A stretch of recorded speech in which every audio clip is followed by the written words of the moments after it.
এরকম পারফেক্ট চানা রেসিপি দেখার জন্য অবশ্যই আমার এই ভিডিওটাকে দেখুন।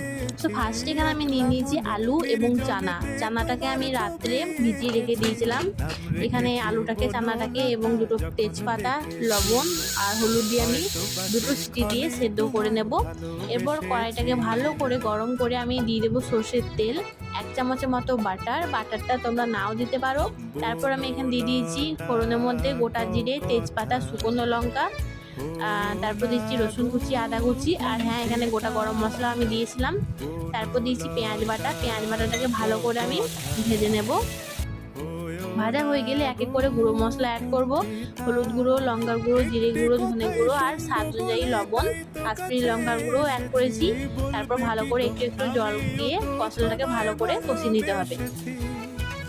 এরপর এখানে টমেটো দিয়ে দিয়েছি। টমেটোকে একটু ভাজা করে নেওয়ার পর, টমেটোটাকে বেশি গলাবেন না, ভালো লাগবে না খেতে।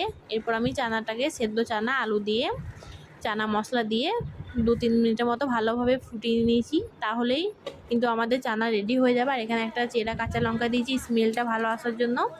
তাহলে এই চানা রেসিপিটা কেমন লাগলো অবশ্যই কমেন্টে জানাবে। রাত্রের ডিনারে হোক বা লুচির সাথে হোক, বিকালে হোক, খুবই ভালো লাগবে।